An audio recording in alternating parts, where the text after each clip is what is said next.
नमस्ते दोस्तों। आज रविवार है, भगवान सूर्य देव का दिन। वो देवता जो कभी छुट्टी नहीं लेते, वो जो पूरी दुनिया को जगाते हैं। हम अक्सर अपनी किस्मत को कोसते हैं, रोते हैं कि हमारे पास पैसा नहीं है, इज्जत नहीं है। लेकिन क्या आपने कभी सोचा है कि जब साक्षात ब्रह्मांड की ऊर्जा यानी सूर्य नारायण किसी का हाथ थाम ले तो उस इंसान का भाग्य कैसे बदलता है। आज की कहानी किसी राजा महाराजा की नहीं है। आज की कहानी है एक ऐसे इंसान की जिसे समाज ने कचरा समझा, जिसे अपनों ने दुत्कारा, लेकिन फिर उसे मिले साक्षात सूर्य देव।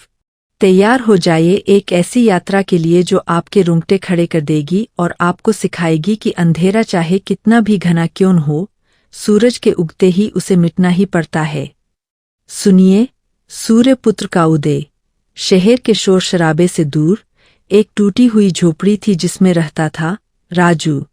राजू नाम तो था, पर उसकी हालत किसी भिखारी से भी बदतर थी। राजू न तो पढ़ा लिखा था, न ही उसके पास कोई हुनर था। उसके माता पिता बचपन में ही गुजर गए थे। गांव वाले उसे मनहूस कहते थे। राजू का काम था लोगों के अस्तबल साफ करना, नाली साफ करना या किसी के खेत में दिन भर पसीना बहाना, जिसके बदले उसे मिलती थी सिर्फ 2 सूखी रोटियां या कभी कभी वो भी नहीं। एक रविवार की बात है, गांव के मुखिया के बेटे की शादी थी। राजू भूख से तड़प रहा था। उसने 3 दिन से कुछ नहीं खाया था। वो उम्मीद में शादी वाले घर के बाहर खड़ा हो गया कि शायद कोई जूठन ही दे दे। लेकिन वहां के रसोइये ने उसे देखते ही चिल्लाया, "ए कालिया, यहाँ क्या कर रहा है? तेरी परछाई भी खाने पर पड़ गई तो खाना अशुद्ध हो जाएगा। भाग यहाँ से।" राजू ने हाथ जोड़कर कहा, "मालिक, 3 दिन से पेट में आग लगी है, थोड़ा सा चावल दे दो।" रसोइये ने चावल तो नहीं दिया, पर खौलता हुआ गर्म पानी उसके पैरों पर फेंक दिया। राजू दर्द से कराह उठा, लेकिन किसी को उस पर तरस नहीं आया। उल्टा भीड़ उसे मारकर वहां से भगाने लगी। राजू लंगड़ाते हुए अपनी झोपड़ी की तरफ बढ़ा। रास्ते में उसे वो लोग मिले जिन्होंने उसकी जमीन हड़प ली थी। उन्होंने उसे धक्का दिया और कहा, "तू अभी तक जिंदा है, मर क्यों नहीं जाता? तेरे जैसे बोझ की इस धरती को जरूरत नहीं है।" टूटा हुआ मन और अंतिम फैसला। उस रात राजू अपनी झोपड़ी में लेटा था। पेट की भूख और शरीर का दर्द उसे सोने नहीं दे रहे थे। उसने ऊपर आसमान की तरफ देखा। बादल छाए हुए थे, चांद भी नजर नहीं आ रहा था। उसने सोचा, भगवान, अगर तू है तो मैं इतना दुखी क्यों हूँ? क्या मेरा जन्म सिर्फ अपमान सहने के लिए हुआ है? अगर कल सुबह का सूरज देखने से पहले मैं मर जाऊं तो शायद इस दुनिया का भला हो जाएगा। उसने तय कर लिया था कि वो अब और नहीं जिएगा। वो उठा और गांव के पास वाली ऊंची पहाड़ी की तरफ चल दिया, जहां से गिरकर जान देना आसान था। पहाड़ी पर पहुंचते पहुंचते भोर होने वाली थी। हवा ठंडी थी, पर राजू का दिल जल रहा था। उसने आंखें बंद की और कूदने के लिए पैर बढ़ाया। तभी अचानक बादलों के पीछे से एक ऐसी रोशनी निकली जिसने राजू की आंखों को चौंधिया दिया। वो रोशनी पीली या सफेद नहीं थी, वो साक्षात पिघले हुए सोने जैसी थी। पूरी पहाड़ी जैसे चमक उठी। राजू रुक गया। उसने देखा कि पूरब की दिशा से सूरज की पहली किरण ने सीधे उसके माथे को छुआ। एक ऐसी आवाज गूंजी जो पहाड़ों से टकराकर उसके कानों में नहीं, सीधे उसकी आत्मा में उतरी, "पुत्र, जो खुद को मिटाने की बात करते हैं, वे मेरे तेज के अधिकारी नहीं होते। उठ, देख, मैं आ गया हूँ।" राजू के शरीर में एक बिजली सी दौड़ गई। जो पैर गर्म पानी से जल गए थे, उनका दर्द गायब हो गया। उसे ऐसा महसूस हुआ जैसे उसके अंदर हजारों घोड़ों की ताकत आ गई हो। उसने ऊपर देखा। वहां कोई साधारण सूर्य नहीं था, बल्कि साक्षात एक रथ दिखाई दे रहा था जिस पर एक तेजस्वी पुरुष सवार था। जैसे ही राजू ने उस दिव्य प्रकाश को देखा, उसकी आंखों से आंसू बहने लगे। वह कांपते हुए घुटनों के बल बैठ गया और बोला, हे प्रभु, मैं तो एक अनपढ़, गरीब और अछूत समझा जाने वाला इंसान हूँ। आपने मुझे दर्शन क्यों दिए? सूर्यदेव की वाणी फिर गूंजी, राजू, दुनिया तुझे क्या समझती है, इससे मुझे फर्क नहीं पड़ता, लेकिन तू खुद को क्या समझता है, यह महत्वपूर्ण है। तूने कष्ट सहा लेकिन अधर्म नहीं किया। तूने भूख झेली लेकिन चोरी नहीं की। आज से तेरी दरिद्रता का अंत होता है। सूर्यदेव ने अपना दाहिना हाथ उठाया और एक प्रकाश पुंज राजू के हृदय में समा गया। अचानक राजू को महसूस हुआ कि जो अक्षर उसे कभी काले धब्बे लगते थे, वे उसके दिमाग में नाचने लगे हैं।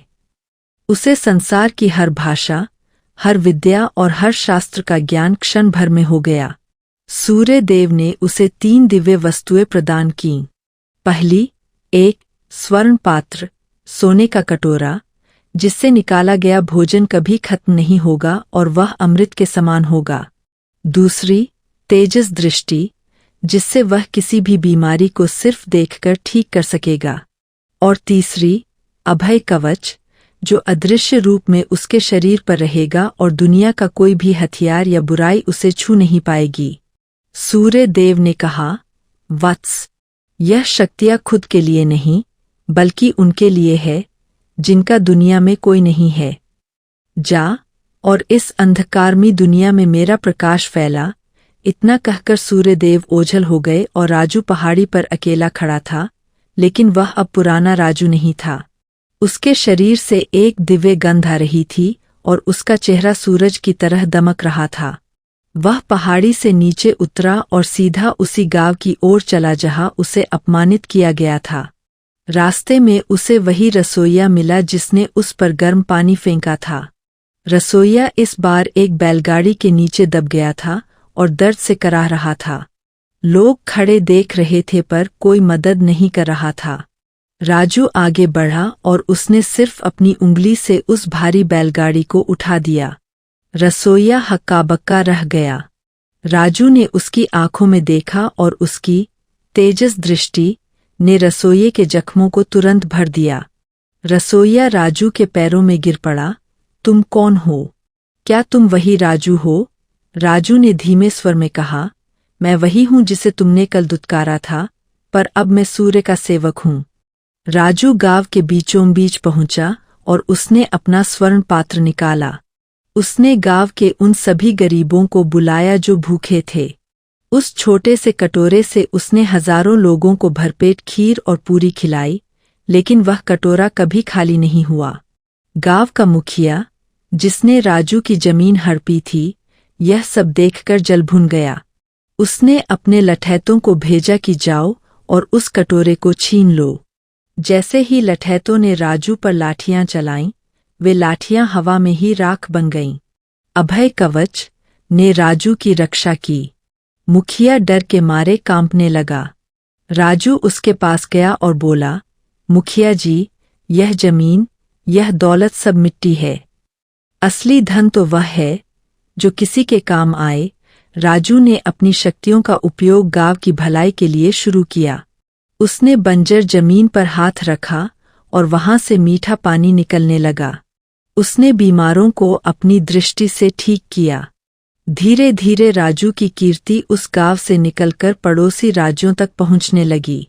लोग उसे सूर्य पुरुष कहने लगे। लेकिन इस ख्याति के साथ साथ राजू के दुश्मन भी बढ़ रहे थे। एक तांत्रिक था जिसका नाम काल भैरव था।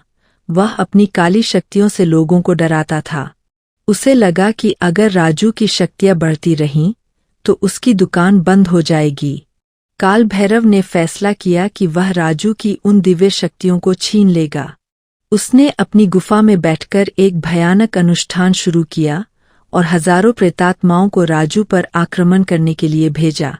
उस रात जब राजू ध्यान में बैठा था, पूरा गांव चीख पुकार से भर गया।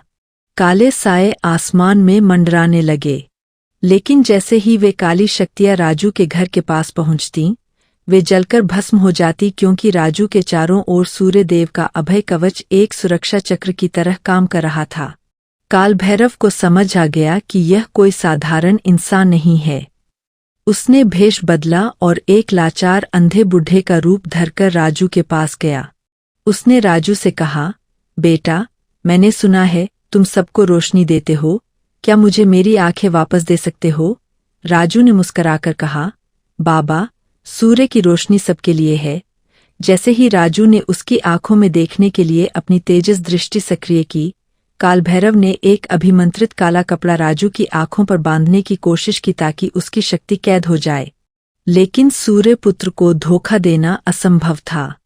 राजू की आंखों से इतनी तीव्र ज्वाला निकली कि वह काला कपड़ा राख हो गया और काल भैरव अपने असली रूप में आ गया। राजू की ख्याति अब जंगलों और पहाड़ों को पार कर उस साम्राज्य की राजधानी तक पहुंच गई थी जहां का राजा विक्रम सिंह अत्यंत अहंकारी और विलासी था।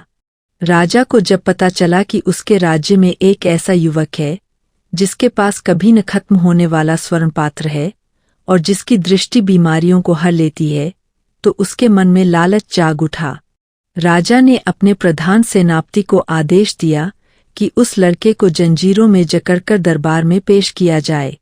जब सेनापति राजू की कुटिया पर पहुंचा तो उसने देखा कि राजू वहां छोटे बच्चों को पढ़ा रहा था।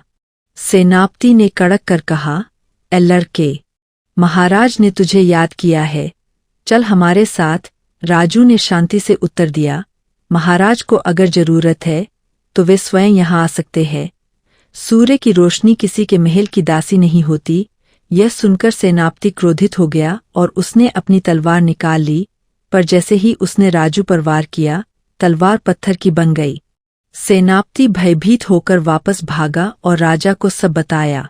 राजा ने इसे अपना अपमान समझा और अपनी पूरी सेना लेकर राजू को बंदी बनाने निकल पड़ा। जब पूरी सेना ने राजू को घेरा तो राजू ने बस एक बार अपनी आंखें बंद की और सूर्य देव का स्मरण किया। अचानक दोपहर के समय भी आसमान में हजारों सूर्य चमकने लगे। इतनी गर्मी और इतना प्रकाश हुआ कि सैनिक अपनी आंखों पर हाथ रखकर जमीन पर गिर पड़े। राजा का रथ जलने लगा। तब राजा को अपनी गलती का एहसास हुआ और वह घोड़े से उतरकर राजू के चरणों में गिर पड़ा। राजा ने रोते हुए माफी मांगी और कहा, हे महापुरुष, मुझे क्षमा करें, मैं अपनी शक्ति के नशे में अंधा हो गया था। राजू ने उसे उठाया और कहा, राजन, शक्ति सेवा के लिए होती है, शोषण के लिए नहीं। राजू अब राजा का सलाहकार बन गया, लेकिन उसने महल में रहने से मना कर दिया। उसने राजधानी के बाहर एक सूर्य केंद्र बनाया जहां वह दीन दुखियों की सेवा करने लगा। इसी बीच राज्य पर एक बहुत बड़ी विपदा आई। राज्य में 7 सालों से वर्षा नहीं हुई थी। नदियां सूख गई थीं और जानवर मरने लगे थे। राजा ने राजू से प्रार्थना की, पुत्र, अब तुम ही कुछ करो, वरना यह प्रजा प्यासी मर जाएगी। राजू ने 7 दिनों तक सूर्य देव के आदित्य हृदय स्तोत्र का निराहार जाप किया। 7वें दिन सूर्य देव स्वयं उसके सामने एक बालक के रूप में प्रकट हुए। बालक ने कहा, राजू, प्रकृति का चक्र बिगड़ गया है, क्योंकि लोगों ने पेड़ों को काट दिया है और जल स्रोतों का अपमान किया है। अगर तुम चाहते हो कि वर्षा हो, तो तुम्हें अपने स्वर्ण पात्र की शक्ति को विसर्जित करना होगा। यह राजू के लिए सबसे बड़ी परीक्षा थी। वह स्वर्ण पात्र ही था जिससे वह हजारों गरीबों का पेट भरता था। बिना सोचे राजू ने कहा, प्रभु, अगर मेरे इस पात्र के जाने से लाखों लोगों की प्यास बुझती है, तो मुझे यह स्वीकार है।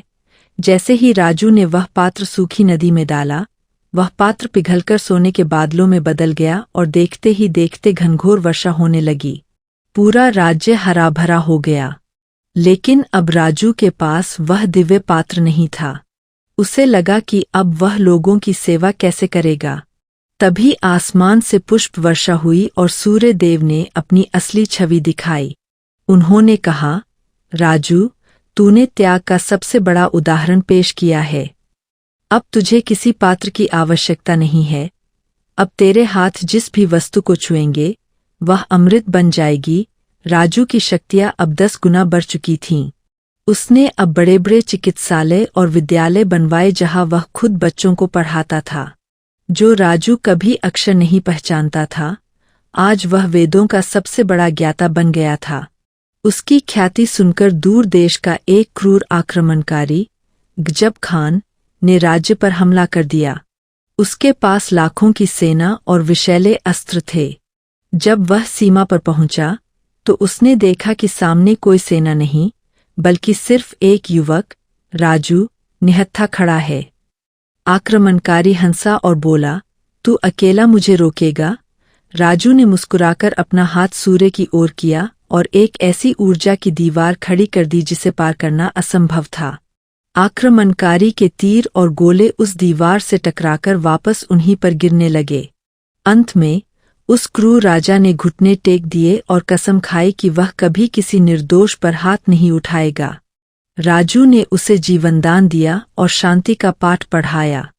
राजू ने युद्ध और अकाल दोनों पर विजय पाली थी, लेकिन अब उसके सामने एक ऐसी चुनौती आने वाली थी जो इंसानी नहीं, बल्कि रूहानी और आसुरी थी।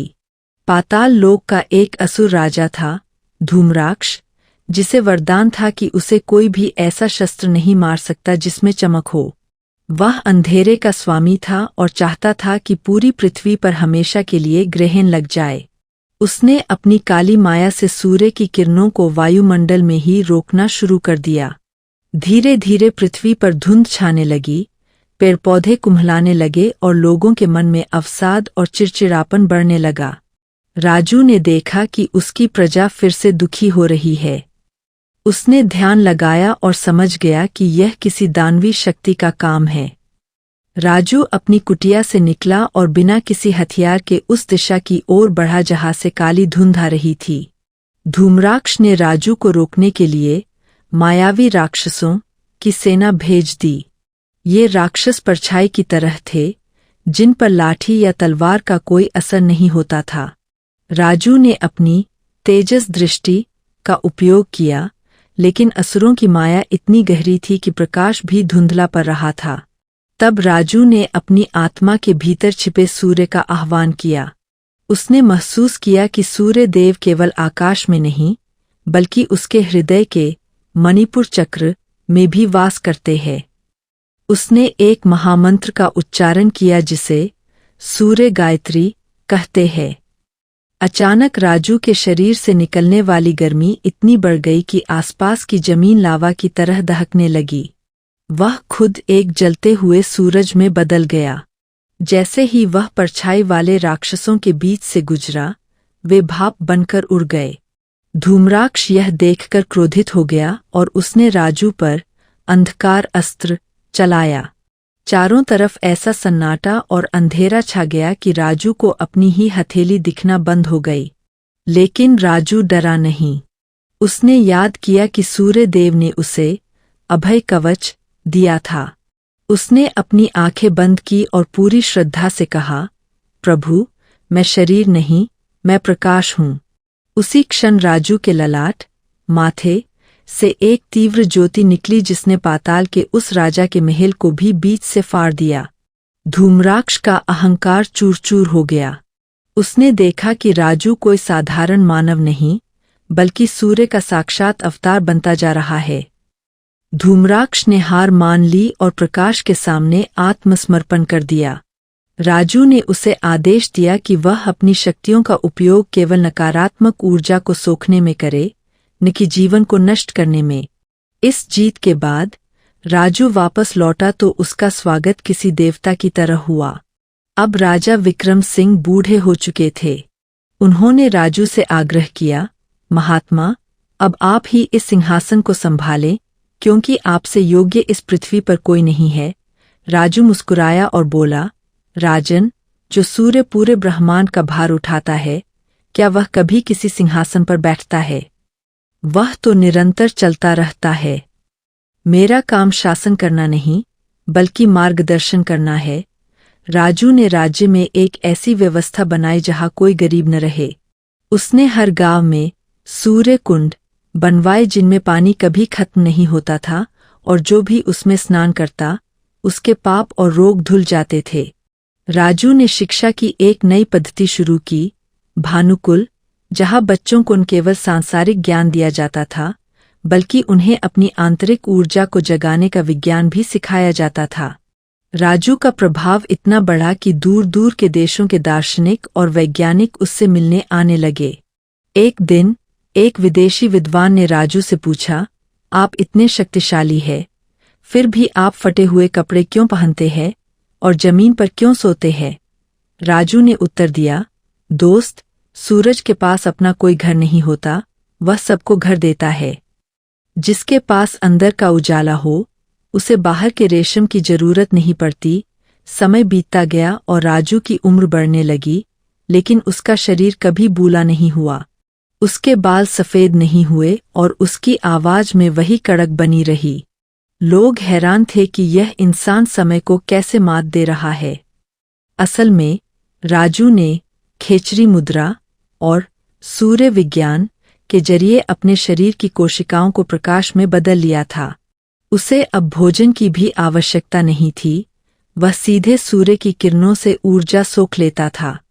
राजू अब केवल एक संत या मार्गदर्शक नहीं रह गया था, वह एक जीवित ऊर्जा पुंज बन चुका था। लेकिन नियति का एक नियम है, जो जन्म लेता है उसे समय के चक्र से गुजरना ही पड़ता है। एक दोपहर जब राजू एक वटवृक्ष के नीचे ध्यान मुद्रा में बैठा था, उसके सामने एक अत्यंत सौम्य लेकिन तेजस्वी पुरुष प्रकट हुए। उनके हाथ में एक दंड था और उनकी आंखों में गहराई थी। वे साक्षात काल समय थे। काल ने राजू से कहा, हे सूर्यपुत्र, तुम्हारी आयु की गणना मानवीय मापदंडों से बहुत ऊपर निकल चुकी है। तुमने पृथ्वी पर वह सब कुछ प्राप्त कर लिया है जो बड़े बड़े तपस्वी हजारों वर्षों में नहीं कर पाते। अब समय आ गया है कि तुम इस नश्वर शरीर का त्याग करो और सूर्य लोक में अपना स्थान ग्रहण करो। राजू ने अपनी आंखें खोली और शांत स्वर में कहा, हे महाकाल, मैं जाने को तैयार हूँ, लेकिन मेरी एक शर्त है। मैंने अपने जीवन में जो प्रकाश पाया है वह मेरे जाने के बाद भी इस पृथ्वी से लुप्त नहीं होना चाहिए।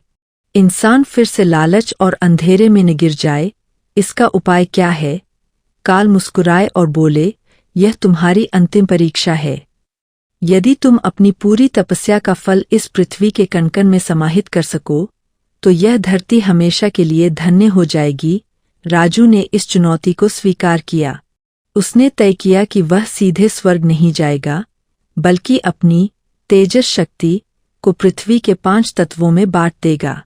उसने एक महानुष्ठान शुरू किया। यह कोई सामान्य पूजा नहीं थी, बल्कि अपनी चेतना को ब्रह्मांड में फैलाने की प्रक्रिया थी।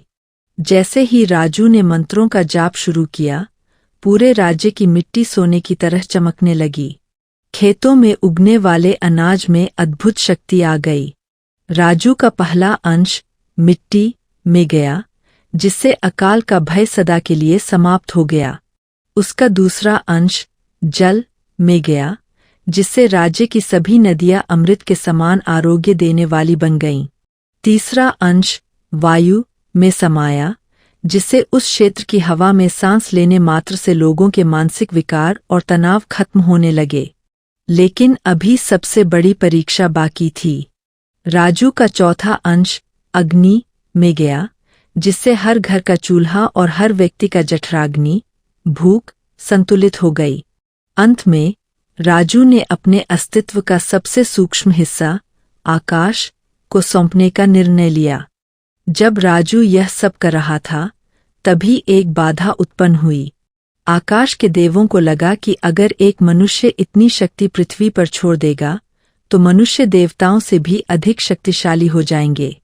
इंद्र ने अपनी माया से चारों तरफ काली घटाएं फैला दी और वज्र का प्रहार किया ताकि राजू का ध्यान भंग हो जाए। लेकिन वे भूल गए थे कि राजू पर अभय कवच था। जैसे ही वज्र राजू के पास पहुंचा, वह एक चमेली के फूल में बदलकर उसके चरणों में गिर पड़ा। सूर्य देव स्वयं प्रकट हुए और उन्होंने इंद्र को फटकारते हुए कहा, इंद्र, ईर्ष्या मत करो।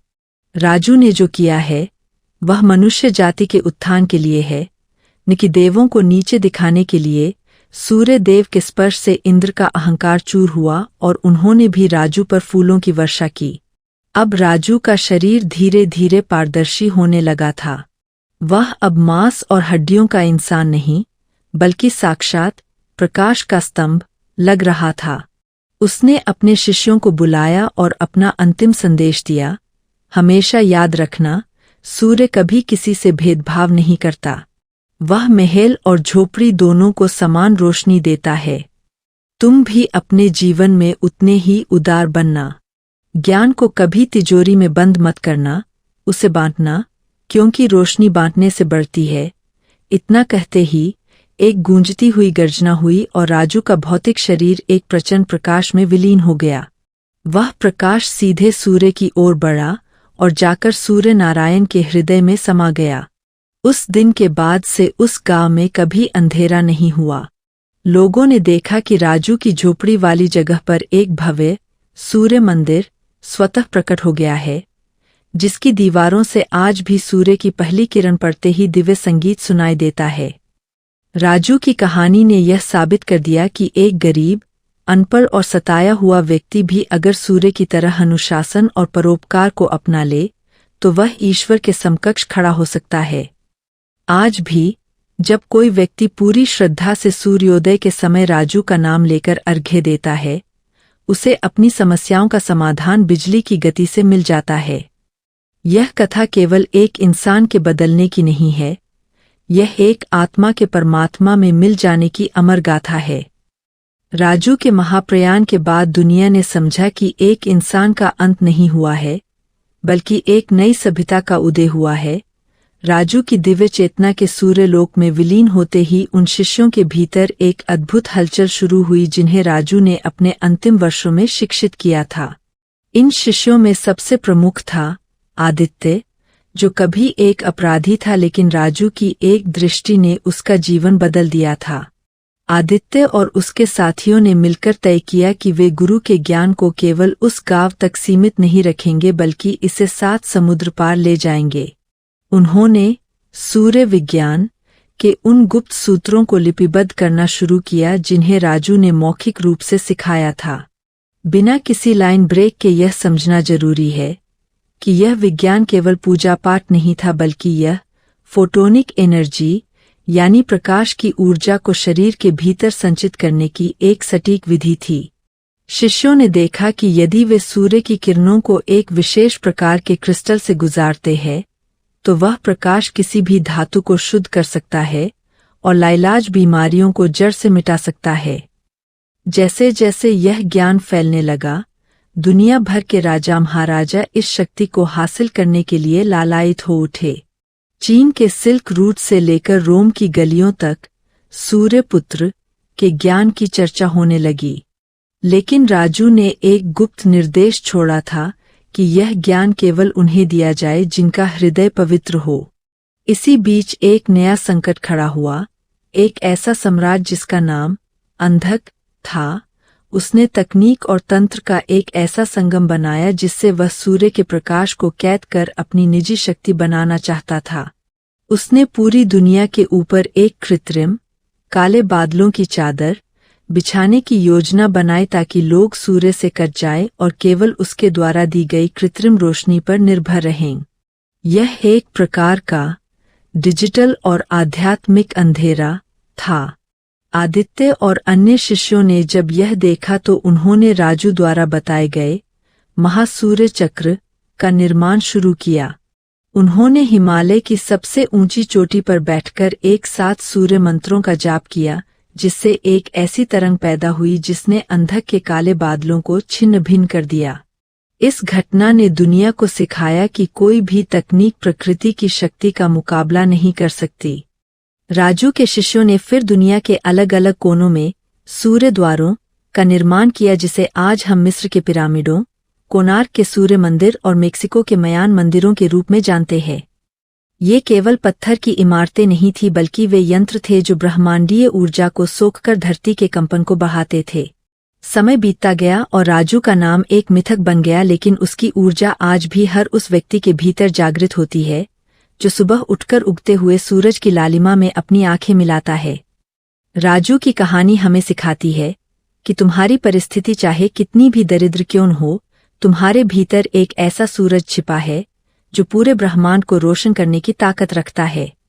जब भी तुम अकेला महसूस करो, जब भी तुम्हें लगे कि दुनिया तुम पर अत्याचार कर रही है, तो बस एक बार उस पहाड़ी वाले राजू को याद करना जिसने अपनी जान देने के बजाय सूर्य देव का हाथ थाम लिया था। वह प्रकाश आज भी उपलब्ध है, वह शक्ति आज भी पुकार रही है।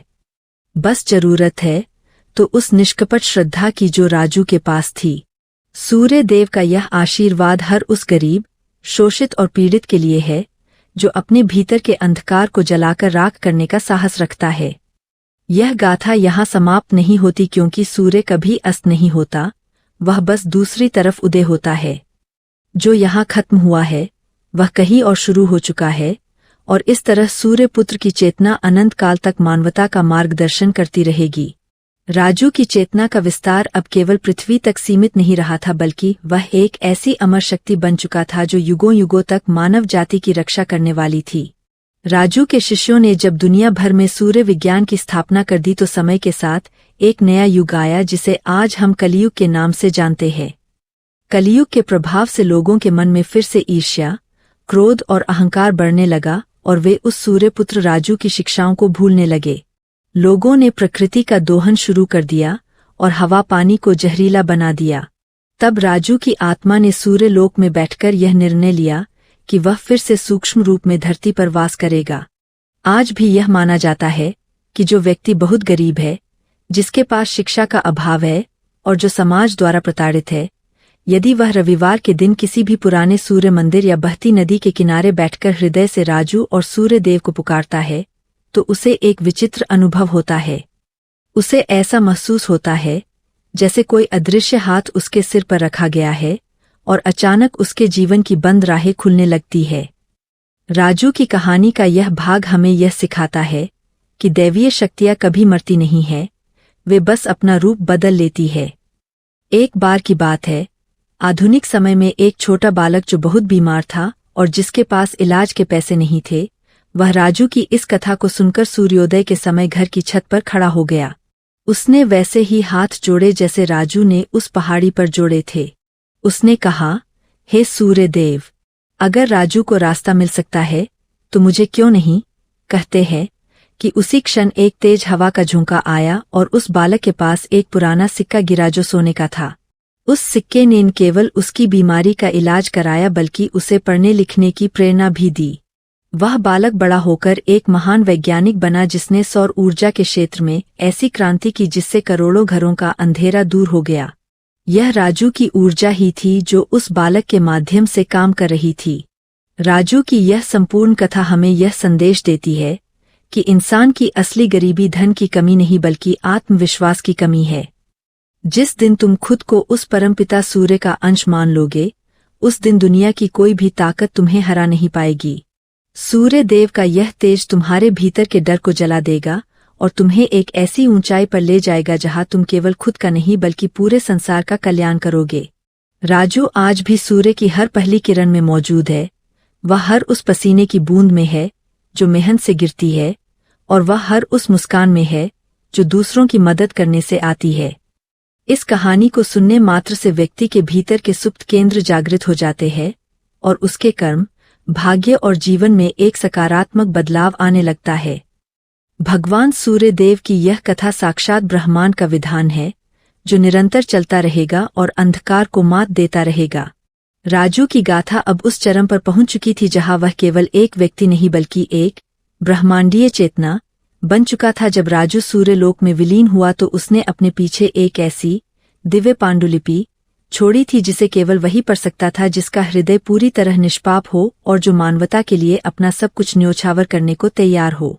सदियां बीतती गईं और वह पांडुलिपि हिमालय की एक गुप्त गुफा में रक्षित रही जिसकी रक्षा स्वयं वे सिद्ध पुरुष करते थे जो हजारों वर्षों से जीवित है। एक समय ऐसा आया जब धरती पर तकनीक का घमंड इतना बढ़ गया कि इंसान ने सूरज की ऊर्जा को अपनी मुट्ठी में कैद करने का दुस्साहस किया और एक कृत्रिम सूरज बनाने की कोशिश की ताकि उसे प्राकृतिक नियमों का पालन करना पड़े। लेकिन यह कृत्रिम सूरज विनाशकारी साबित हुआ और इससे निकलने वाली दूषित ऊर्जा ने इंसानों की बुद्धि को भ्रष्ट करना शुरू कर दिया। चारों तरफ युद्ध और अराजकता फैल गई। तब हिमालय की उस गुफा से राजू की वह दिव्य पांडुलिपि स्वयं सक्रिय हुई और उसकी चमक ने ब्रह्मांड में एक संकेत भेजा। राजू की आत्मा जो अब सूर्य की एक महाकिरण बन चुकी थी, उसने फिर से पृथ्वी की ओर रुख किया, लेकिन इस बार उसका रूप भौतिक नहीं बल्कि प्रेरणा का था। वह दुनिया भर के छोटे छोटे बच्चों और निर्दोष लोगों के सपनों में आने लगा और उन्हें प्रकाश के मार्ग की याद दिलाने लगा। उसने सिखाया कि असली शक्ति बाहर के उपकरणों में नहीं बल्कि शरीर के भीतर स्थित 7 चक्रों के जागरण में है, जो साक्षात 7 रंगों वाली सूर्य की किरणों का प्रतिबिंब है। इसी दौरान एक ऐसा युवक सामने आया जो राजू की ही तरह तिरस्कृत और गरीब था, लेकिन उसके भीतर राजू जैसा ही अटूट विश्वास था। उस युवक ने जब उस पांडुलिपि के रहस्यों को समझा तो उसने दुनिया को बताया कि सूर्य देव की आराधना केवल धार्मिक क्रिया नहीं है, बल्कि यह डीएनए को शुद्ध करने की एक प्रक्रिया है। राजू के उस अंश ने उस युवक के माध्यम से फिर से पृथ्वी पर सत्ययुग की नींव रखी। राजू की कहानी हमें यह चेतावनी भी देती है कि जब तक हम प्रकृति का सम्मान करेंगे, सूरज हमें जीवन देगा, लेकिन जिस दिन हम अहंकारी हो जाएंगे, वही सूरज हमें भस्म करने की शक्ति भी रखता है। राजू का वह स्वर्ण पात्र आज भी सूक्ष्म रूप में इस संसार में मौजूद है, और वह उस हर इंसान को मिलता है जो अपनी रोटी का आधा हिस्सा किसी भूखे को देने का साहस रखता है। राजू की यह कथा एक चक्र है जो कभी खत्म नहीं होता, क्योंकि हर सुबह एक नया राजू पैदा होता है जो अपनी गरीबी और लाचारी से लड़कर सूर्य के प्रकाश तक पहुंचने की कोशिश करता है। यह महागाथा हमें उस अनंत सत्य से जोड़ती है कि हम सब प्रकाश की संतान हैं और हमें वापस उसी प्रकाश में मिल जाना है। राजू ने दिखाया कि एक मामूली सा दिखने वाला इंसान भी ब्रह्मांड का नायक बन सकता है, बशर्ते वह अपने भीतर के अंधेरे को स्वीकार कर उसे सूर्य की किरणों के सामने समर्पित कर दे। आज भी जब कोई व्यक्ति जीवन की कठिनतम चुनौतियों में फंसा होता है और उसे कोई रास्ता नहीं सूझता, तो राजू की यह कथा उसके कानों में गूंजती है और उसे वह साहस देती है जिससे वह पहाड़ों को भी हिला सके। सूर्य देव और उनके प्रिय शिष्य राजू की यह कथा युगों युगों तक गूंजती रहेगी और हर उस इंसान को रास्ता दिखाएगी जो अंधेरे से डरने के बजाय खुद सूरज बनने का सपना देखता है। एक छोटे से गांव में रहने वाली एक बूढ़ी अम्मा थी जिसे लोग केवल सूरज अम्मा कहकर बुलाते थे। वह न पढ़ी लिखी थी, न किसी शास्त्र को जानती थी, लेकिन हर सुबह सूर्योदय से पहले उठकर मिट्टी के दीपक में घी डालती और सूर्य देव को अर्घ्य देती थी। उसके पास न धन था न संतान, फिर भी उसके घर से कभी भूखा कोई नहीं लौटा, क्योंकि जो भी आता उसे वह आधी रोटी जरूर देती और कहती कि बेटा, भगवान आधी से भी खुश हो जाते हैं। गांव में जब भी कोई संकट आता, चाहे बीमारी हो चाहे फसल का नाश, लोग सूरज अम्मा के पास बैठ जाते और वह बस इतना कहती कि डर मत, सूर्य सब देख रहे हैं। एक वर्ष भयानक महामारी फैल गई, लोग एक दूसरे से दूर भागने लगे, मंदिर बंद हो गए, पूजा रुक गई और लोगों के मन में यह भ्रम आ गया कि शायद भगवान नाराज है। उसी समय सूरज अम्मा ने गांव के बीच खड़े होकर कहा कि भगवान कभी नाराज नहीं होते, हम ही डरकर उनसे दूर हो जाते हैं। उसने सबको कहा कि कल सुबह अपने घर के दरवाजे पर दीपक जलाना और किसी भूखे को थोड़ा सा भोजन देना, बस इतना ही करना है।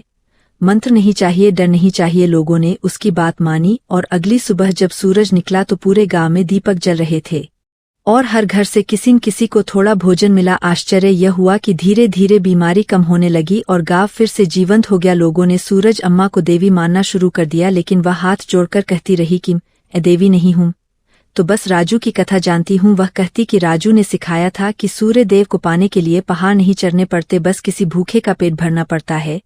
एक दिन सूरज अम्मा बहुत कमजोर हो गई और उसने गांव वालों को बुलाकर कहा कि अब मेरा समय पूरा हो रहा है, लेकिन डरना मत, क्योंकि जब तक सूरज उगता रहेगा तब तक मेरी भक्ति भी रहेगी। उसी रात वह चुपचाप सो गई और सुबह जब लोग उठे तो उसके चेहरे पर अद्भुत तेज था। उसी दिन सूर्योदय के समय गांव के आकाश में हल्का सा स्वर्णिम प्रकाश फैला और सबको भीतर से शांति मिली। आज भी उस गांव में सूरज अम्मा का कोई मंदिर नहीं है, केवल एक मिट्टी का चबूतरा है जहां हर सुबह दीपक जलता है और राहगीरों के लिए थोड़ा सा भोजन रखा जाता है।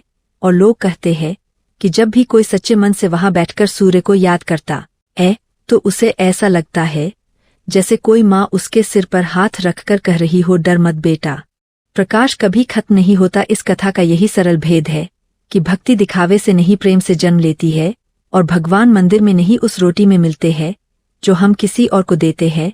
राजू सूरज और सूरज अम्मा अलग नहीं है, वे उसी एक भक्ति के रूप है जो हर युग में साधारण लोगों के हृदय से जन्म लेती है और यही इस महागाथा का भक्तिमय सत्य है कि जो सूरज को दिल में बसा ले वही सच्चा भक्त है, और उसका जीवन स्वयं एक आरती बन जाता है जो आज तक गांव वालों की सांसों में बसा हुआ है।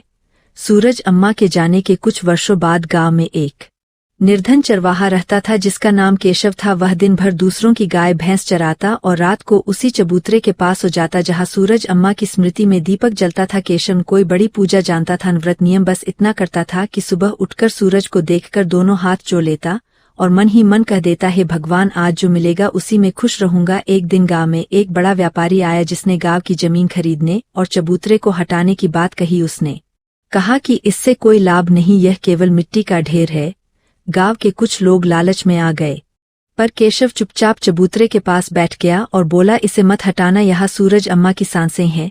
व्यापारी हंस पड़ा और बोला, अगर तेरे भगवान में शक्ति है तो आज ही संकेत दे। केशव ने कुछ नहीं कहा, बस दीपक जलाया और पास रखी थोड़ी सी रोटी एक भूखी बच्ची को दे दी। उसी समय अचानक तेज हवा चली और व्यापारी का घोड़ा बिदक गया। उसकी आंखों में धूल चली गई और वह घबरा गया। गांव वाले दौड़े और केशव ने ही उसे पानी पिलाया। व्यापारी की आंखें खुली और उसने कांपते स्वर में कहा कि मुझे यहाँ अजीब शांति महसूस हो रही है, जैसे कोई माँ देख रही हो। उसी क्षण सूर्योदय हुआ और सबने देखा कि चबूतरे पर रखा दीपक हवा में भी बुझा नहीं। व्यापारी का हृदय बदल गया। उसने न केवल जमीन छोड़ दी बल्कि गांव में अन्नशाला बनवाने का संकल्प लिया। केशव ने हाथ जोड़कर कहा कि यह सब मेरा नहीं, सूरज अम्मा का है।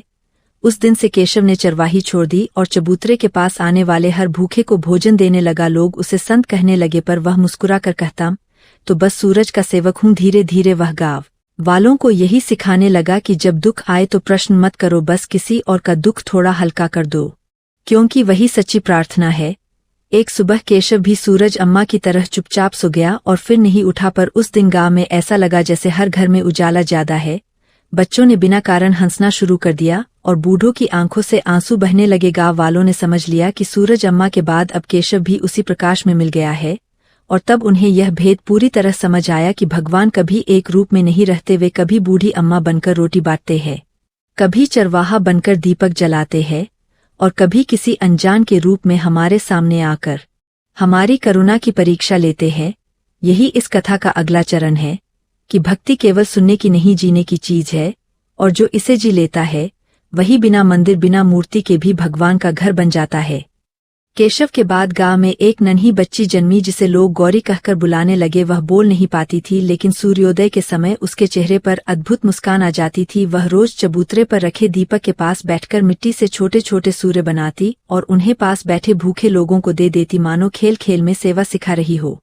एक दिन गांव में भयंकर तूफान आया और फसल नष्ट हो गई, लोग टूट गए। तब उसी बच्ची ने पहली बार शब्द बोले और कहा, रोना मत, सूरज अभी भी हमारे साथ है, बस आज किसी और के घर का चूल्हा जलाओ। गांव वालों ने उसकी बात मानी और उस रात सबने मिलकर सामूहिक भोजन बनाया। अगली सुबह जब सूरज निकला तो गांव में नई आशा जाग चुकी थी। लोगों को समझ आ गया कि सूरज अम्मा, केशव और अब गौरी अलग नहीं बल्कि उसी करुणा की धारा है जो पीढ़ी दर पीढ़ी बहती रहती है। और इसी तरह कथा आगे बढ़ती रही, क्योंकि जब तक कोई न कोई निस्वार्थ भाव से दीपक जलाता रहेगा तब तक यह कहानी कभी थमेगी नहीं, बल्कि हर नए हृदय में एक नई पंक्ति जोड़ती जाएगी उस गांव और उस परंपरा को और आगे ले जाता है जहां दीपक जलता है और भूखे को भोजन मिलता है। गौरी बड़ी होने लगी, लेकिन उसका स्वभाव बिल्कुल वैसा ही रहा जैसा बचपन में था। वह ज्यादा बोलती नहीं थी, बस काम करती थी। किसी के घर चूल्हा नहीं जलता तो वह अपने घर से लकड़ी ले जाती, किसी के यहाँ नमक नहीं होता तो वह चुपचाप अपनी थैली से नमक रख आती। धीरे धीरे गांव के लोग समझ गए कि यह बच्ची कोई साधारण बच्ची नहीं है, लेकिन फिर भी किसी ने उसे देवी नहीं कहा, क्योंकि सूरज अम्मा और केशव की सीख यही थी कि भगवान साधारण बनकर आते हैं। गौरी रोज सुबह चबूतरे पर दीपक जलाती और सूरज निकलते ही दोनों हाथ जोड़कर बस इतना कहती है, भगवान आज भी सबका पेट भर देना। एक साल गांव में बहुत कठिनाई आई, आसपास के गांवों में झगड़े बढ़ गए, लोग एक दूसरे पर भरोसा खोने लगे और डर गांव तक भी पहुंच गया। कुछ लोग बोले अब तो अपने लिए बचाकर रखना चाहिए, पर गौरी ने पहली बार सबको इकट्ठा किया और बहुत सीधे शब्दों में कहा, अगर हम डरकर दरवाजे बंद कर लेंगे तो सूरज भी बाहर ही रह जाएगा। गांव वालों को यह बात दिल में लगी और उन्होंने तय किया कि चाहे जितना कम हो पर बांटना बंद नहीं करेंगे। उसी रात एक अजनबी गांव में आया, बहुत थका हुआ, बहुत कमजोर। गौरी ने उसे अपने घर बैठाया और आधी रोटी दी। अजनबी की आंखों में आंसू आ गए। उसने कहा, बेटी आज अगर तुमने यह रोटी दी होती तो जी नहीं पाता। सुबह होते ही वह अजनबी चला गया, लेकिन उसके जाने के बाद गांव में बदलाव शुरू हो गया। सूखे खेतों में हरियाली लौटने लगी, बीमार लोग ठीक होने लगे और मन का डर कम होने लगा। गौरी समझ गई कि यही वही स्वर्ण पात्र है जो कभी राजू के हाथ में था, कभी सूरज अम्मा के पास था, कभी केशव के जीवन में था और अब उसके कर में बह रहा था। समय बीतता गया। गौरी ने विवाह नहीं किया। उसने कहा, मेरा परिवार यही गांव है। बच्चे उसे माँ कहने लगे, बूढ़े उसे बेटी कहने लगे और वह सबके लिए वही बनी रही। एक दिन गौरी बहुत बीमार पड़ गई। गांव वाले घबरा गए, लेकिन उसने मुस्कुरा कर कहा, रो मत, कहीं नहीं जा रही, बस रूप बदल रही हूँ। उसी रात उसने आखिरी बार दीपक जलाया और कहा, याद रखना, जब भी कोई भूखा दिखे तो सूरज को याद करके उसे खाना दे देना। सुबह सूरज निकला, लेकिन गौरी नहीं उठी। गांव वालों ने देखा, उसके चेहरे पर वैसी ही शांति थी जैसी कभी सूरज अम्मा और केशव के चेहरे पर थी। उस दिन गांव में किसी ने काम नहीं किया, सबने मिलकर खाना बनाया और हर आने जाने वाले को खिलाया। उन्हें लगा जैसे गौरी हर मुस्कान में मौजूद है।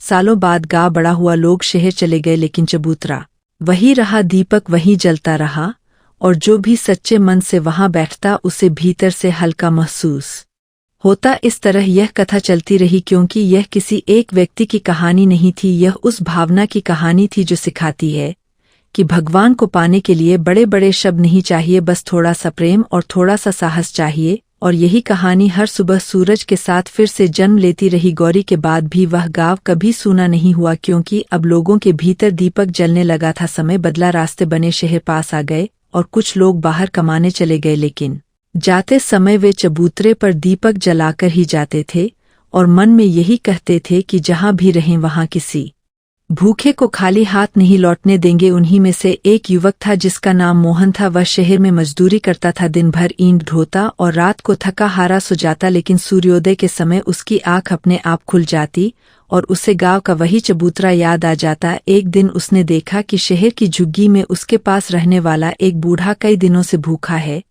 मोहन ने अपनी थाली का आधा खाना उसे दे दिया। उसी रात उसने सपने में गौरी को देखा, जो मुस्कुराकर कह रही थी, बस यही करते रहना। मोहन की जिंदगी धीरे धीरे बदलने लगी, उसका मन शांत रहने लगा, काम में मन लगने लगा और लोग उसके पास बैठकर अपने दुख बताने लगे। मोहन कोई उपदेश नहीं देता, बस सुन लेता और अगर सामने वाला भूखा होता तो खाना खिला देता। कुछ समय बाद उसी झुग्गी में झगड़े कम होने लगे, लोग एक दूसरे की मदद करने लगे। मोहन समझ गया कि गांव की कथा शहर में भी चल पड़ी है।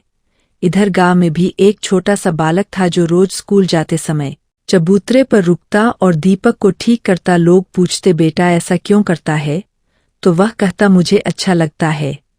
बस एक दिन उस बालक की माँ बहुत बीमार हो गई, घर में दवा के पैसे नहीं थे। गांव वालों ने मिलकर मदद की और माँ ठीक हो गई। तब उस बालक ने सबके सामने पहली बार कहा कि गौरी दीदी ने सिखाया है कि अकेले कोई नहीं जीता, सब साथ जीते हैं। गांव वालों की आंखें भर आई, उन्हें समझ आ गया कि कथा आगे बढ़ चुकी है। अब यह कहानी नामों से नहीं पहचानी जाती थी, बल्कि कामों से पहचानी जाती थी। जहां कोई किसी का सहारा बनता, वही राजू था, वही सूरज अम्मा थी, वही केशव और गौरी थे। और यही कहानी आगे भी चलती रही, क्योंकि जब तक मनुष्य के दिल में दया तब तक सूरज की भक्ति जीवित है। और हर नया दिन इस कथा का अगला भाग बन जाता है। उसी धारा में कथा आगे बढ़ती रही और न तो गांव बदला न उसकी आत्मा। मोहन जब शहर से कभी गांव लौटता तो सीधे चबूतरे पर जाकर दीपक जलाता और वहां बैठकर देर तक सूरज को देखता। गांव के बच्चे उसके पास आकर बैठ जाते और वह उन्हें कोई बड़ी बात नहीं सिखाता, बस इतना कहता कि बेटा अगर कभी बहुत दुखी हो जाओ तो किसी और का दुख थोड़ा कम कर देना, तुम्हारा दुख अपने आप हल्का हो जाएगा। बच्चों ने यही बात अपने खेल में उतार ली, कोई गिरता तो दूसरा उसे उठा लेता, कोई रोता तो कोई उसे रोटी का टुकड़ा दे देता। धीरे धीरे वही बालक बड़ा होने लगा जो रोज स्कूल जाते समय दीपक ठीक करता था। उसका नाम माधव था। माधव पढ़ने में अच्छा था, लेकिन उसके मन में हमेशा यही रहता कि पढ़ लिखकर भी वही बनना है जो गौरी दीदी थीं। एक दिन गांव में आग लग गई, कई घर जल गए, लोग घबरा गए, लेकिन माधव ने सबको इकट्ठा करके कहा कि पहले बच्चों और बूढ़ों को खाना दो, फिर अपने घर देखना। गांव वालों को गौरी की आवाज फिर सुनाई दी, सबने मिलकर भोजन बनाया और उस दिन किसी ने अपने नुकसान का रोना नहीं रोया। बाद में सब कुछ फिर बन गया, लेकिन लोगों का विश्वास और मजबूत हो गया। समय के साथ माधव बड़ा हुआ और पढ़ाई के लिए बाहर गया, पर उसने भी मोहन की तरह जहाँ रहा वहीं यह परंपरा निभाई। उसने अपने कमरे के बाहर एक छोटा सा दीपक जलाया और जो भी भूखा दिखा उसे खाना दिया। लोग पूछते थे तुम ऐसा क्यों करते हो, तो वह बस इतना कहता मेरे गांव में ऐसा ही होता है। सालों बाद जब माधव वापस गांव लौटा तो उसने देखा कि चबूतरा पहले से ज्यादा चमक रहा है, क्योंकि अब हर घर से कोई न कोई वहां दीपक जलाने आता था। उस दिन गांव वालों ने समझ लिया कि कहानी अब किसी एक इंसान पर नहीं टिकी, यह अब पूरे गांव की सांसों में बह रही है। और इसी तरह यह कथा बिना रुके आगे बढ़ती रही, क्योंकि जब भी कोई नया हाथ किसी भूखे को रोटी देता है, जब भी कोई दिल बिना स्वार्थ के किसी के लिए धड़कता है, तभी इस कहानी का अगला भाग अपने आप लिख जाता है और सूरज हर सुबह उसी मुस्कान के साथ उगता है, मानो कह रहा हो हाँ कथा चल रही है और चलती रहेगी। समय आगे बढ़ता गया और गांव की वही शांति अब उसकी पहचान बन चुकी थी। माधव ने गांव में रहकर बच्चों को पढ़ाना शुरू कर दिया, लेकिन पढ़ाई के साथ वह उन्हें वही सिखाता जो उसने जीवन से सीखा था कि किताबें जरूरी है, पर दिल का साफ होना उससे भी ज्यादा जरूरी है। बच्चे सुबह पढ़ाई से पहले चबूतरे पर दीपक जलाते और फिर स्कूल जाते। एक दिन गांव में बहुत बड़ा संकट आया। पास की नदी में अचानक बाढ़ आ गई, पानी तेजी से बढ़ने लगा। लोग घबरा गए, घर छोड़कर ऊंची जगह भागने लगे। उसी अफरातफरी में माधव ने देखा कि कुछ बुजुर्ग और बीमार लोग पीछे रह गए हैं। वह बिना सोचे समझे पानी में उतर गया और एक एक करके उन्हें सुरक्षित जगह तक पहुंचाने लगा। गांव के और लोग भी उसका साथ देने लगे। पूरी रात सब मिलकर लोगों की जान बचाते रहे। सुबह जब सूरज निकला तो बाढ़ का पानी उतर चुका था और गांव बच चुका था। लोग थके हुए थे, लेकिन उनके चेहरे पर संतोष था। सबने चबूतरे पर एक साथ दीपक जलाया और बिना बोले समझ गए कि यही सूरज अम्मा गौरी और केशव की सीख थी कि पहले किसी और की चिंता करो फिर अपनी। उस दिन माधव ने गांव वालों से कहा कि अब यह दीपक केवल यहाँ नहीं जलेगा, बल्कि जहाँ जहाँ हमारे कदम जाएंगे वहाँ वहाँ यह जलना चाहिए। इसके बाद गांव के लोग जब भी बाहर काम के लिए जाते तो अपने साथ थोड़ा सा अतिरिक्त खाना रखते, ताकि किसी जरूरतमंद को दे सके। कुछ सालों बाद माधव भी बूढ़ा हो गया, लेकिन उसकी आंखों में वही चमक थी जो कभी गौरी की आंखों में थी। एक शाम वह चबूतरे के पास बैठा बच्चों को देख रहा था जो आपस में खाना बांट रहे थे। उसने हल्की आवाज में कहा, अब मुझे चिंता नहीं है, क्योंकि कथा सुरक्षित हाथों में है। उसी रात वह शांति से सो गया और सुबह नहीं उठा, लेकिन सूर्योदय के समय गांव में वही अपनापन, वही सुकून फैल गया। लोगों ने रोना नहीं किया, क्योंकि वे जानते थे कि माधव कहीं गया नहीं है। वह हर उस हाथ में है जो किसी और को सहारा देता है। और इस तरह कहानी आगे बढ़ती रही, बिना शोर बिना नाम के, क्योंकि यह कहानी अब किसी एक इंसान की नहीं बल्कि उस विश्वास की थी कि जब तक मनुष्य मनुष्य के काम आएगा तब तक सूरज की भक्ति और यह कथा दोनों जीवित रहेंगी। माधव के जाने के बाद भी गांव में किसी ने यह नहीं कहा कि अब कौन मार्ग दिखाएगा, क्योंकि अब हर व्यक्ति थोड़ा थोड़ा माधव बन चुका था। गांव के बच्चे जो कभी उसके पास बैठकर पढ़ते थे, अब वही बच्चों को पढ़ाने लगे। चबूतरे पर दीपक पहले से ज्यादा नियमित जलने लगा, पर अब कोई इसे नियम नहीं मानता था, यह तो आदत बन चुकी थी। एक दिन गांव में दूर शहर से एक थका हुआ परिवार आया, जिनके पास न पैसा थान पहचान। गांव वालों ने बिना पूछे उन्हें खाना दिया और रहने की जगह दी। उस परिवार की छोटी बच्ची ने दीपक को देखकर पूछा, यह क्यों जलता है? तो गांव की एक बूढ़ी औरत ने मुस्कुरा कर कहा, क्योंकि इससे दिल अंधेरे में नहीं जाता। बच्ची यह बात सुनकर हंस दी और उसी दिन से वह भी रोज दीपक के पास बैठने लगी। धीरे धीरे वही बच्ची बड़ी होने लगी और उसमें वही करुणा दिखने लगी जो कभी गौरी में थी। गांव वालों को अब समझ आने लगा कि यह कथा किसी एक समय की नहीं है, यह तो पीढ़ी दर पीढ़ी चलने वाली सांस है। एक दिन गांव में बहुत बड़ा मेला लगा। आसपास के लोग आए। उन्होंने देखा कि इस गांव में कोई मंदिर बड़ा नहीं है, कोई मूर्ति नहीं। उन्होंने पूछा, यह भगवान कहाँ है? गांव वालों ने एक दूसरे की ओर देखा और फिर एक साथ बोले, यह भगवान काम में है।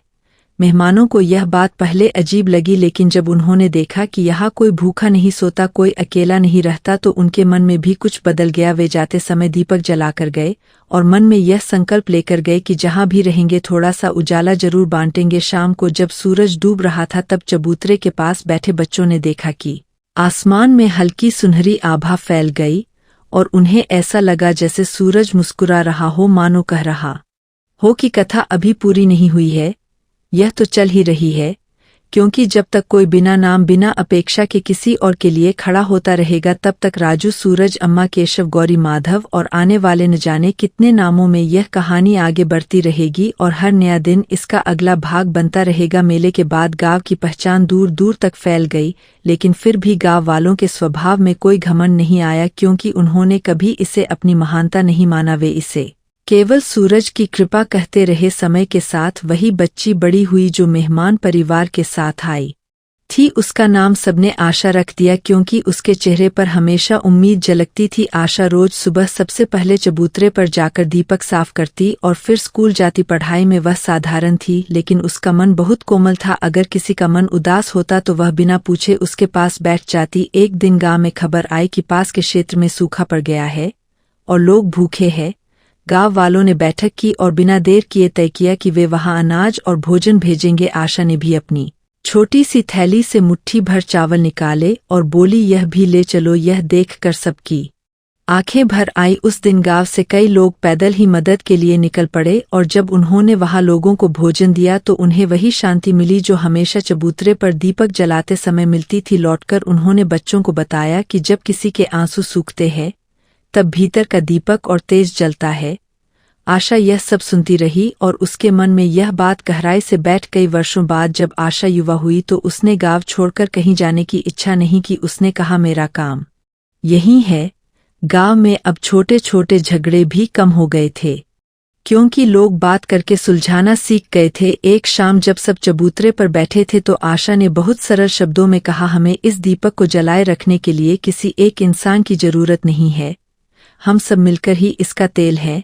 यह बात सुनकर सबको लगा जैसे माधव की आवाज फिर लौट आई हो। उसी रात आसमान बिल्कुल साफ था और तारे बहुत पास लग रहे थे। गांव वालों को लगा जैसे ऊपर से कोई आशीर्वाद बरस रहा हो और वे समझ गए कि कथा फिर आगे बढ़ चुकी है।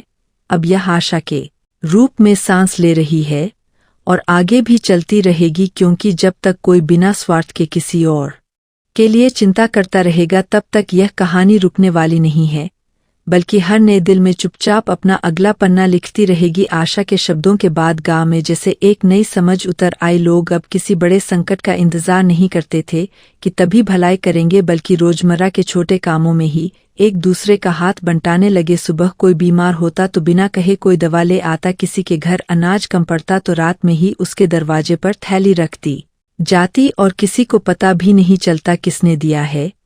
आशा अब युवती हो चुकी थी, लेकिन उसके चेहरे पर वही सादगी थी। वह बच्चों को पढ़ाती और बूढ़ों के साथ बैठकर उनकी बातें सुनती। एक दिन गांव में खबर आई कि पास के कस्बे में बहुत गरीबी बढ़ गई है, कई परिवारों के पास काम नहीं है। आशा ने चबूतरे पर सबको इकट्ठा किया और बोली, हम अकेले खुश नहीं रह सकते, जब पास में कोई दुखी हो। गांव वालों ने बिना सवाल किए अनाज, कपड़े और थोड़ा पैसा इकट्ठा किया और कई दिन तक जाकर वहां लोगों की मदद करते रहे। उस कस्बे के लोग हैरान थे कि बिना किसी लालच के ये लोग क्यों आ रहे हैं। तब आशा ने बस इतना कहा, हमारे गांव में एक दीपक जलता है और उसकी रोशनी हमें यहाँ ले आई है। धीरे धीरे उस कस्बे में भी लोग एक दूसरे की मदद करने लगे। लौटकर गांव आए लोगों ने महसूस किया कि भलाई बांटने से कम नहीं होती बल्कि और बढ़ जाती है। समय बीतता गया, आशा के बालों में सफेदी आने लगी, लेकिन उसकी चाल में थकान नहीं थी। एक शाम वह चबूतरे पर बैठी बच्चों को खेलते देख रही थी, तभी उसने धीमे स्वर में कहा, याद रखना जब मैं न रहूं तो भी यह दीपक बुझना नहीं चाहिए। बच्चों ने मासूमियत से कहा, दीदी हम जलाएंगे। आशा मुस्कुरा दी। उसी रात वह गहरी नींद में सो गई और सुबह सूरज निकला तो गांव ने पाया कि आशा शांत हो चुकी। किसी के चेहरे पर डर नहीं था, सिर्फ आंखों में नमी थी। सबने मिलकर दीपक जलाया और उस दिन गांव में पहले से ज्यादा भोजन बना, जैसे सबको महसूस हो रहा हो कि आशा अब हर हाथ में है जो रोटी बढ़ाता है। लोग समझ गए कि कथा फिर आगे बढ़ गई है। अब यह किसी नाम की नहीं रही, यह उस भावना की हो चुकी है जो पीढ़ी दर पीढ़ी चलती रहती है। और जब भी कोई इंसान बिना स्वार्थ के किसी दूसरे के लिए खड़ा होता है तब यही कहानी आगे बढ़ती है और सूरज हर सुबह उसी चुप मुस्कान के साथ उगता रहता मानो कह रहा हो, चलते रहो, यह रास्ता कभी खत्म नहीं होता। प्रिय भक्तों, सूर्य देव की उपासना वैदिक काल से ही जीवन को तेज, बल, स्वास्थ्य और भाग्य प्रदान करने वाली मानी गई है और इसे करने के लिए किसी कठिन विधि या बड़े अनुष्ठान की आवश्यकता नहीं होती, बल्कि शुद्ध मन, नियमितता और सरल भाव ही इसका मूल आधार है। सूर्य देव की उपासना का सबसे उत्तम समय प्रातःकाल ब्रह्मा मुहूर्त के बाद सूर्योदय के समय माना गया है। उस समय जब सूर्य की पहली किरण पृथ्वी पर पड़ती है तब वातावरण सबसे शुद्ध और ऊर्जा से भरा होता है। सबसे पहले प्रातः उठकर स्नान करें, यदि संभव हो तो गुनगुने जल में थोड़ा सा गंगाजल मिलाकर स्नान करें। स्नान के बाद स्वच्छ लाल या केसरिया वस्त्र धारण करें, क्योंकि यह सूर्य का प्रिय रंग माना जाता है। इसके बाद खुले स्थान में या छत पर या ऐसे स्थान पर खड़े हों जहां से सूर्य स्पष्ट दिखाई दे। एक तांबे के पात्र में स्वच्छ जल ले, उसमें थोड़ा सा लाल चंदन, कुछ अक्षत और एक लाल पुष्प डाले। अब दोनों हाथों से पात्र को पकड़कर सूर्य की ओर मुख करके खड़े हो जाए और मन ही मन यह भावना करे कि हे सूर्य देव, आप मेरे जीवन के अंधकार को दूर करें और मुझे सही मार्ग दिखाए। इसके बाद धीरे धीरे जल अर्पित करें, जिसे अर्घ्य देना कहते हैं। अर्घ्य देते समय जल की धार को सूर्य की किरणों के बीच से गिरने दे और जल में सूर्य का प्रतिबिंब देखने का प्रयास करें। यह क्रिया आंखों और मन दोनों के लिए अत्यंत लाभकारी होती है। इसके बाद सूर्य देव के सबसे सरल और प्रभावी वैदिक मंत्र का जाप करें, जो है घृणी सूर्याय नमः। यह मंत्र बहुत छोटा है लेकिन अत्यंत शक्तिशाली है। इसका जाप कम से कम 11 बार या 21 बार करें, यदि संभव हो तो 108 बार भी कर सकते हैं। इसके साथ ही एक और प्रसिद्ध मंत्र है आदित्याय नमः। इसका भी जाप किया जा सकता है। यदि कोई व्यक्ति मंत्र ठीक से याद नहीं कर पाता तो केवल सूर्याय नमः का जाप भी पर्याप्त होता है। मंत्र जाप करते समय आंखें बंद करके सूर्य के प्रकाश को अपने मस्तक और हृदय में प्रवेश करते हुए अनुभव करें। ऐसा माना जाता है कि इससे आत्मविश्वास, बुद्धि और सकारात्मक सोच बढ़ती है। इसके बाद सूर्य नमस्कार करना अत्यंत लाभकारी होता है। यदि शरीर अनुमति देता हो तो कम से कम 3 या 7 सूर्य नमस्कार करें। इससे शरीर स्वस्थ रहता है और सूर्य की ऊर्जा पूरे शरीर में प्रवाहित होती है। सूर्य देव की उपासना में दान का विशेष महत्व बताया गया है, क्योंकि सूर्य त्याग और देने का प्रतीक है। वह प्रतिदिन बिना कुछ मांगे प्रकाश देता है। इसलिए जो व्यक्ति सूर्य की कृपा चाहता है उसे भी दान की भावना अपनानी चाहिए। सूर्य देव के दिन अर्थात रविवार को विशेष रूप से दान करना श्रेष्ठ माना गया है। इस दिन गेहूं, गुड़, लाल वस्त्र, तांबा, लाल फूल, लाल चंदन और मीठे पदार्थ का दान करना अत्यंत शुभ होता है। किसी गरीब या जरूरतमंद व्यक्ति को गेहूं या गुड़ देना विशेष फलदायी माना गया है। इसके अलावा किसी भूखे को भोजन कराना सूर्य देव को सबसे प्रिय दान माना जाता है, क्योंकि इससे अन्न का सम्मान होता है और अन्न सूर्य की ही देन है। यदि संभव हो तो रविवार के दिन गाय को गुड़ और गेहूं खिलाएं। यह भी सूर्य दोष को शांत करता है।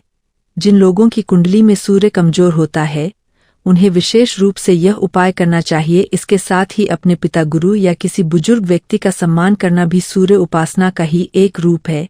क्योंकि सूर्य पिता का कारक माना गया है, इसलिए उनके चरण छूना, उनका आशीर्वाद लेना और उनकी सेवा करना सूर्य को प्रसन्न करता है। ये देव की कृपा से भाग्य कैसे खुलता है? इसका रहस्य यह है कि सूर्य आत्मा का प्रतीक है। जब आत्मा मजबूत होती है तो व्यक्ति के निर्णय सही होते हैं, आत्मविश्वास बढ़ता है, आलस्य दूर होता है और यही गुण भाग्य को सक्रिय करते हैं।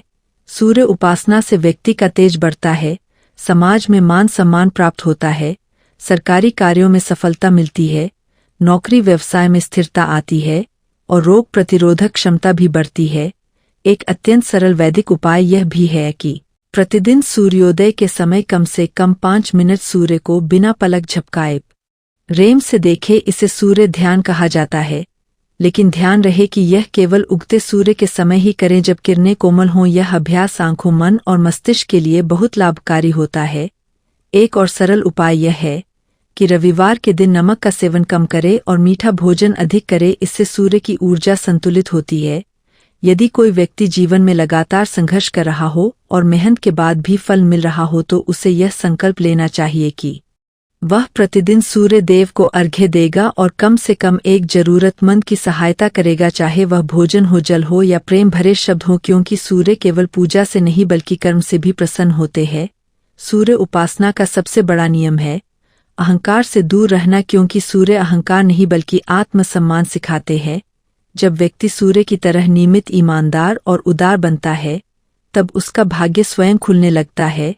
अंत में सूर्य देव से प्रार्थना करें कि हे प्रभु, जैसे आप अंधकार को हर सुबह दूर करते हैं वैसे ही मेरे जीवन के भय, भ्रम और निराशा को भी दूर करे और मुझे सत्य कर्म और सेवा के मार्ग पर चलने की शक्ति दें। यदि यह सरल वैदिक उपाय श्रद्धा और नियमितता से किया जाए तो निश्चित रूप से जीवन में सकारात्मक परिवर्तन आता है, क्योंकि सूर्य देव केवल आकाश में नहीं बल्कि हमारे भीतर भी विराजमान है, और जब भीतर का सूर्य जागता है तब भाग्य स्वयं प्रकाशित हो जाता है।